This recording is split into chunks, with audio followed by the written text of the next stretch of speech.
Hey Willow, Hi, Clodagh. how are you? Good about you? Hot. It's sunny in London for once.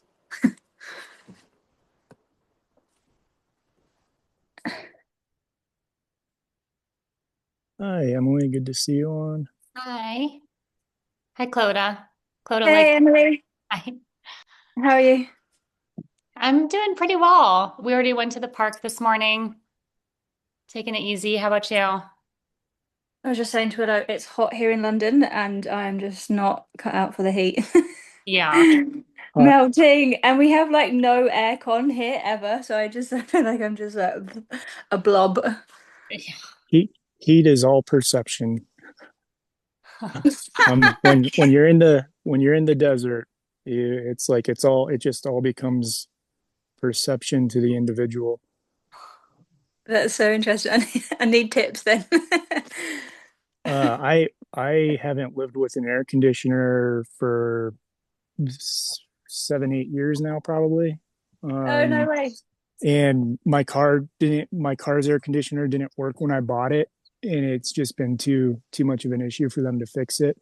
So even in the car I haven't had it, and I've lived uh in areas that were probably more like London weather, but not using an air conditioner just built my tolerance for it trains Yeah. your mind to not go for the comfort, to just be like, it's okay, it's just hot. And then what I find is the body starts adjusting much more quickly, where Oh, yeah, that when makes it's sense. when it's really hot, people will be like, "Oh my God, it's 115 degrees," and I'll just be like, "Okay, cool. I'm just gonna sit here for a little while, and while they're struggling, I'm fine." Or if it drops to really cold weather, I'm fine too because I lived in cold weather too. It's a mental thing. I feel like most of it is mental. It's not actually physical. It's our mind and the capacity, our mind's need to be like, oh, we need air conditioning, we need heat, we need this. And it's like, I don't know, I always thought if a monk in the Himalayas can sit in the freezing weather without any clothes and do breath work, it's got to be a mind thing, and that's what I found out from my own experience. That makes sense. Hey, You're Yona. Hey, Clarissa. I So I'm just gonna give it one more minute here, and then we'll get started. Uh, so I actually had that experience when I went to Africa for a few weeks, and there was no air conditioning anywhere, and we just got used to it. And then in the airports back to the US on the way back, I was like, it is so cold. Like so unnecessary, all of this. yeah, Yeah. it's something that I think about because when I go out in the morning, I'm like, why is it so cold? Because it's the same temperature in the morning now as it would be in the middle of the day in like January. But in the middle of the day in January, I'm you got your clothes stripped down and you're just walking around. And then now it's like put the hoodie on, and it's that your body gets used to it really quick, especially if you don't use the creature comforts. If we use the creature comforts, then it just messes with everything because your body's constantly like, 1 minute it's cool, and then the next minute you're going outside and it's hot, and it just can't um, align to it. Hey, Kristen, good to see you on. Okay. Well, I will get started here, and let me check that setting for the meeting. Waiting room is, yep. Okay, cool. All right. So thank you everybody for joining. I'm just gonna make sure we set this to mute everybody too, so we don't have any feedback. Where are we at here?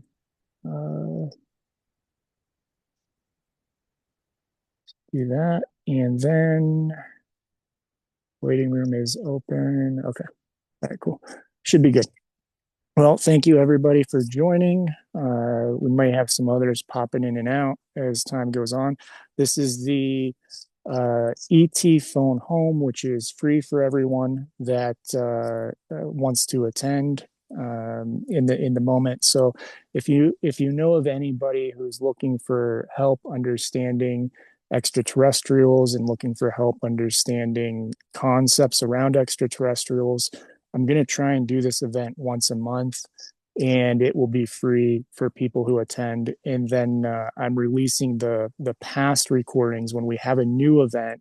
I open the past recordings up for free for people too with this series to help them on their journey and experience in understanding various topics. Last time we spoke about physical ET experiences, if I remember right, and kind of the experience of having physical beings around. And today we're going to talk about telepathy, the experience of telepathy and what that means to just waking to it, the challenges that come with it, the different experiences that might be received. And for those of you watching for the first time, I'm Willow Shire. I am have many different labels. I don't even know what labels to use anymore. The way my guides say is I'm a galactic ambassador who's helping people understand that other worlds, realms, dimensions exist, beings around us, and helping people navigate the journey of experiencing those beings and those experiences. And so I'm going to talk just like I normally do, doing a storytelling activation about my journey, things that I've seen with my own experience, with the experiences of others too. And then we'll go into a Q&A, question and answer session. There's no meditation or anything like that for this session. And then I will get for those of you who are interested in the exclusive events, I'll be posting the new events hopefully in a few days for next month for those. Well, let's get started talking about telepathy. So telepathy is something that people hear of and they think it's a superpower. They think it's some gift, some ability. I've heard people use many different words, many different ways of describing it to make it seem like it's outside of themselves, like it's some sort of superhuman ability when it's not. Everybody can be telepathic. It's a matter of opening our energy, believing, knowing, and feeling we can be in that space. And really the biggest challenge is not shutting it down, or one of the biggest challenges. They're all big challenges, I should say, as we go through talking about this, but not shutting it down. When people start to hear voices, they usually shut it down or think they're going crazy. And telepathy is one of those really big challenges of understanding that we're energetic beings. We are orbs of energy. We are expressions of energy that are just reading and perceiving energy that hits our field in different ways. And telepathy is a big part of that. People in the spiritual community often call it clairaudience. You might hear this term, clairaudience. There's a series of clairs, CLAIR, I believe. And then there's usually a word after it, and it describes all the different abilities that people have. Telepathy is just clairaudience. It's an ability to a degree, I should say. Clairaudience is oftentimes they describe it as like actually hearing the voices, and telepathy covers part of that. We're receiving energy that's usually directed at us. So telepathically, when a being talks to us, there is typically an intention that they're directing energy at us to allow us to hear them. Now, the thing with humans is that most humans that are running around are not in their power. When it comes to extraterrestrials, when it comes to fairies, when it comes to trees and animals, most of them are running around in their power. They have the ability to choose and direct their energy because they're grounded. They're not. Their systems aren't toxic. They know who they are, what they are, and what their existence is. So it's much more of a directed energy that comes into our experience. And then the energy comes in and our field translates it. Now, with humans, there's a lot of ungrounded energy, which means that most humans are just kind of letting things fly, so to speak. Their thoughts, their whatever happens in their mind, their thoughts, their feelings, images, all that stuff, they're just projecting it out everywhere without realizing it because they're completely ungrounded in their energy that and that means their energy just isn't within themselves. It's like instead of being an orb of energy, it's more like they're uh uh what's it like I don't know, like just a spider web leaving stuff places and connecting to all kinds of different things instead of pulling themselves back into their space. And so when people wake up to the idea of hearing voices, that's another term people use is hearing voices.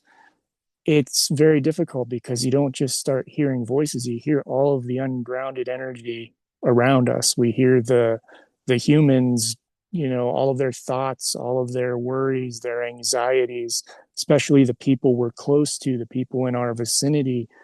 You'll hear people as you're opening doors and just walking by them because their energy isn't within themselves. So there's those two forms where one's very directed because beings, extraterrestrials, fairies, all that are in their energy and choosing.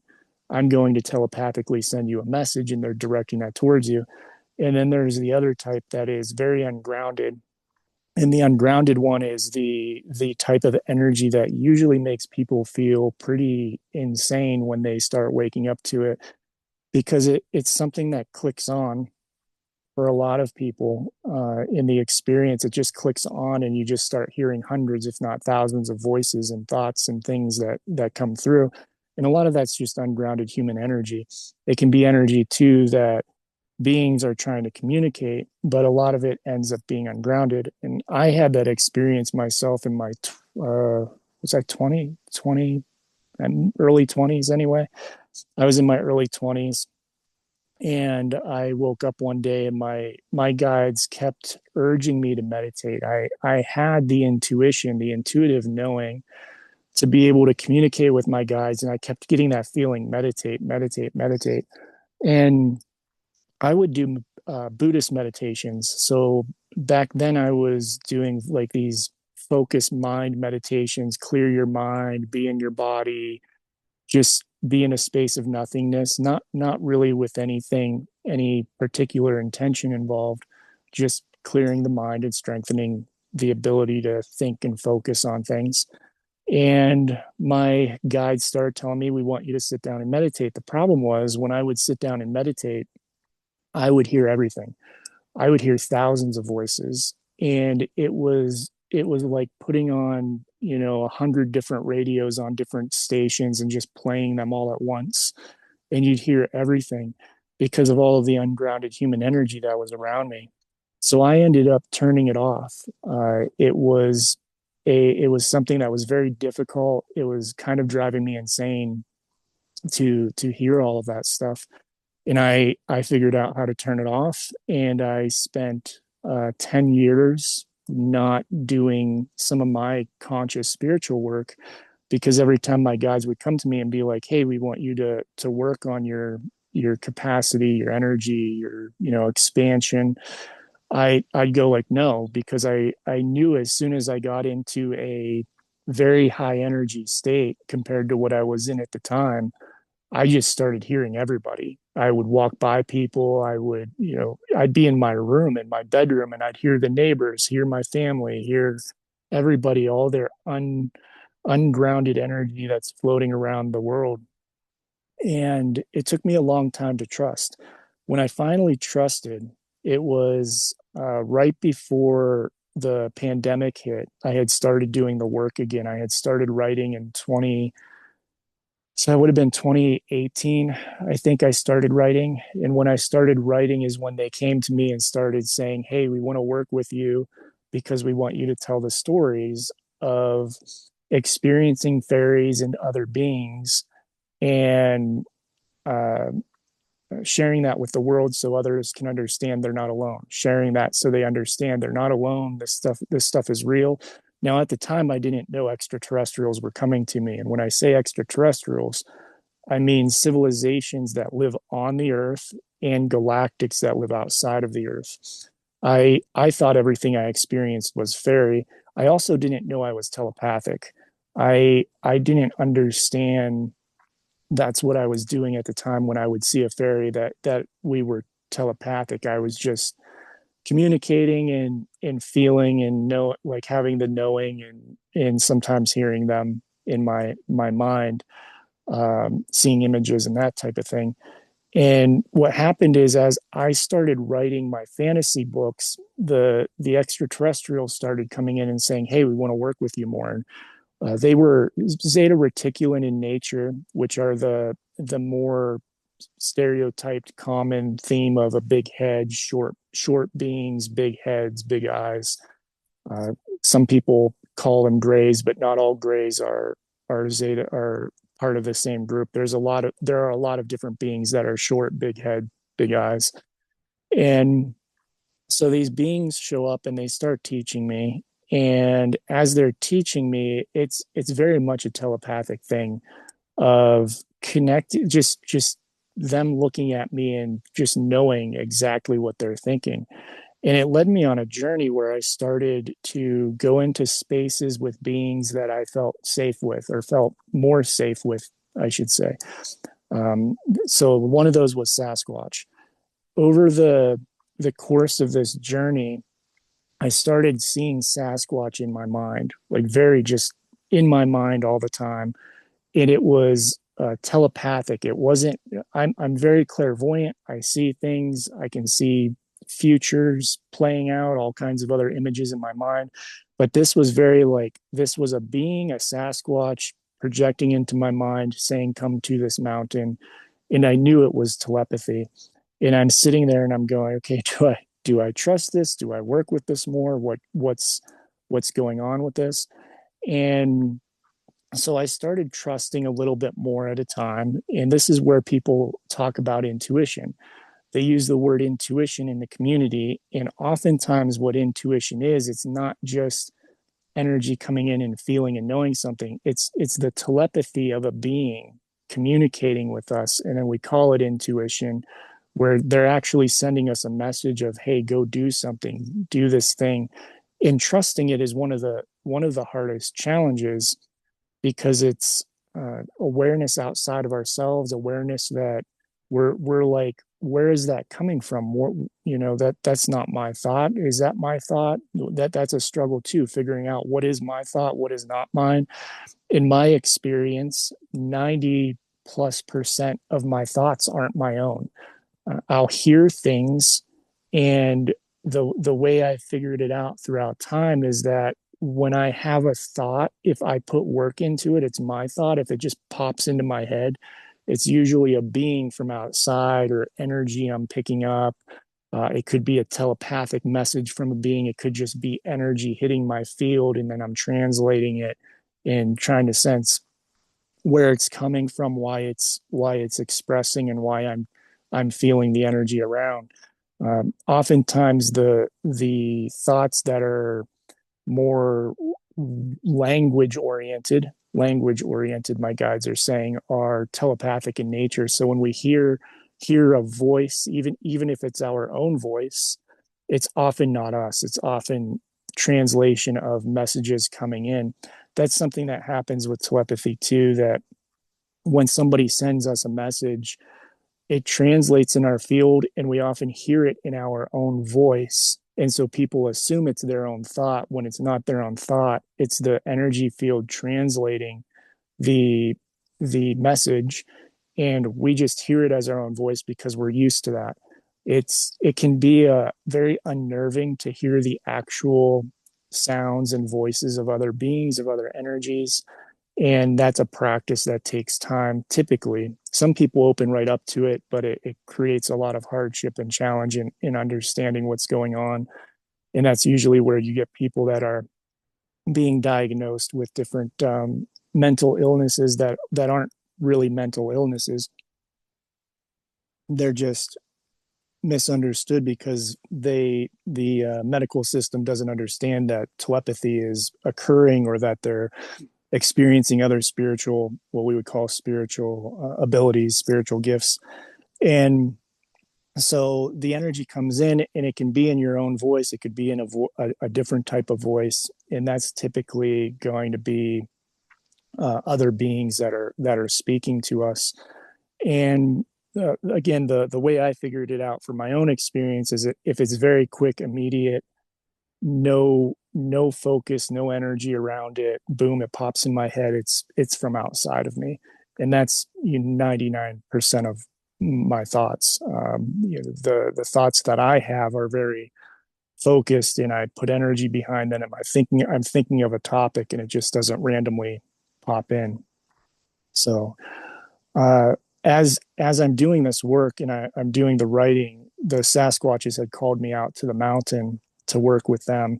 One of the things that happened is when we went out onto the mountain, and when it comes to some of these experiences, I've spoken in detail more about them in different activations. So like the oh, excuse me, the Sasquatch experiences are detailed in the activation for the Sasquatches. But what we need to understand here is just that I went up to the mountain and I started exploring the mountain and having a great deal of issues trusting what I was hearing, because you start to understand that the voices you're hearing are not your own.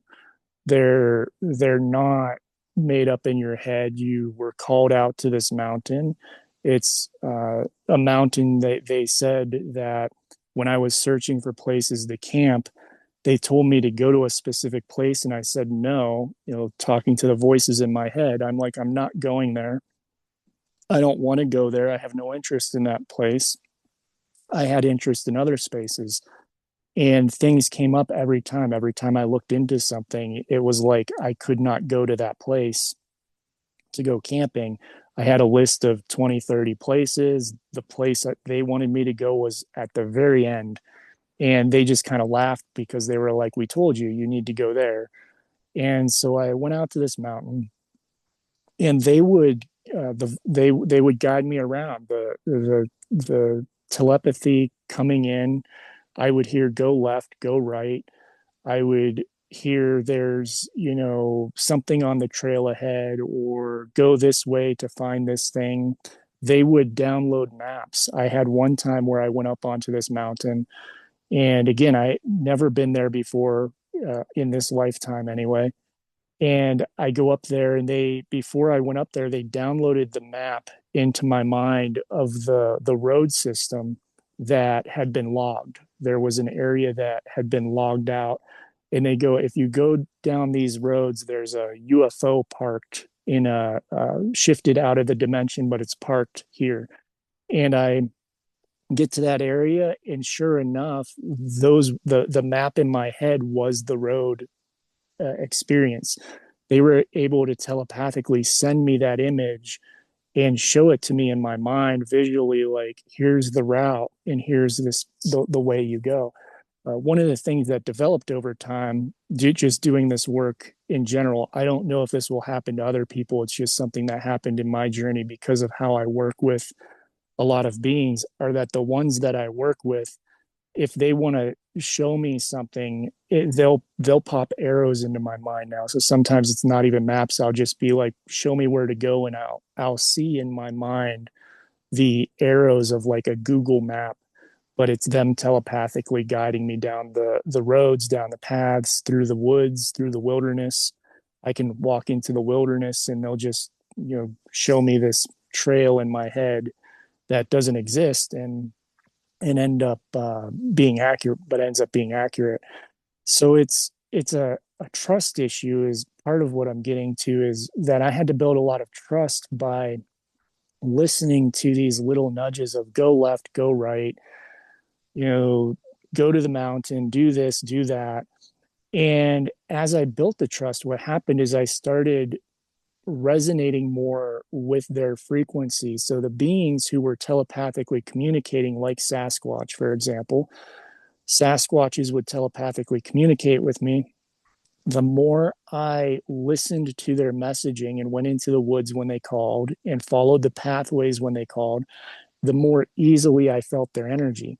I started to realize that the more I practiced with these different beings, the more that I was able to see them in my mind, connect with them, have a conversation, and really feel safe in the experience, in understanding that we really aren't alone. These voices are real, and they are part of the experience that many of us are having.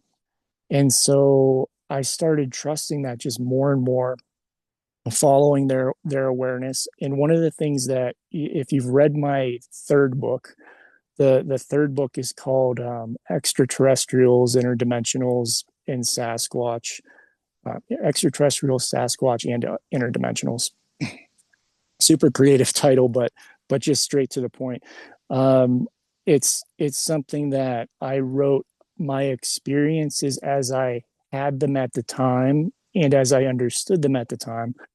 And when I talk about Sasquatch in those experiences, I talk about how telepathically they spoke to me like a child.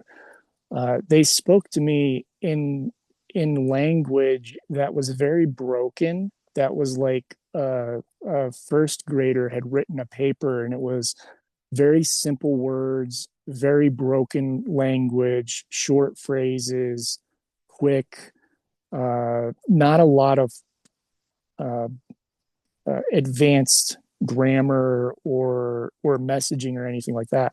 I At the time I just thought that's the way they spoke. I was like, oh, they have this childlike energy. It's very playful. They act like children, so they must speak like children.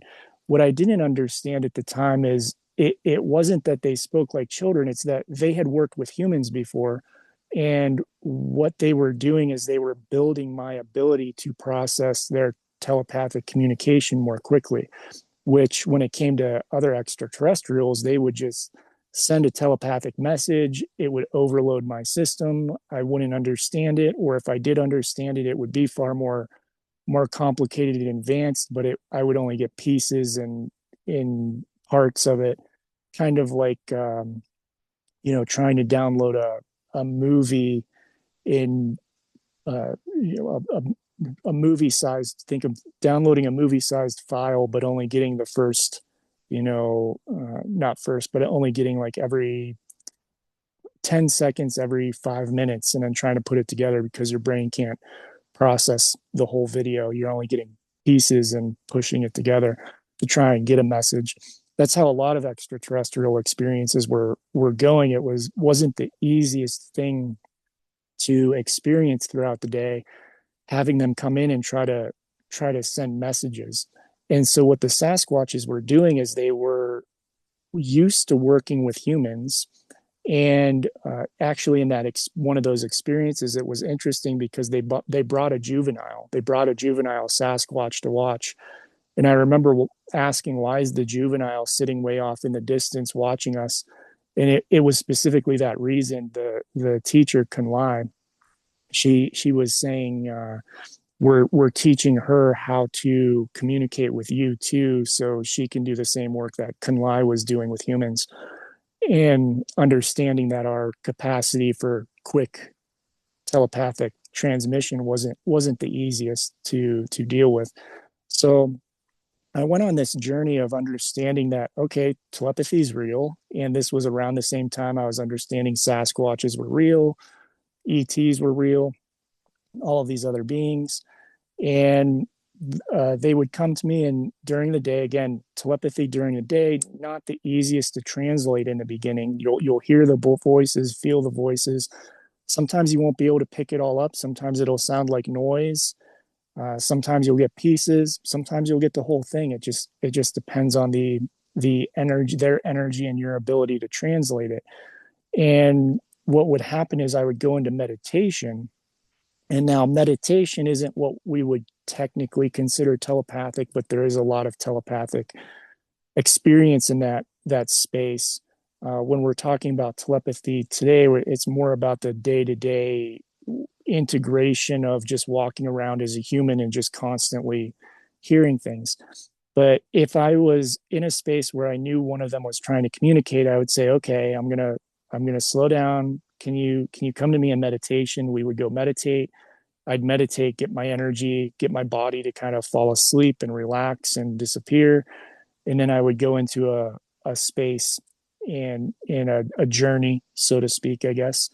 and meet them. Either they would come into my bedroom astrally, or sometimes they'd physically be there and I couldn't see them, and we'd start talking. Or I'd go someplace, whether that was an energetic experience or going to a ship or something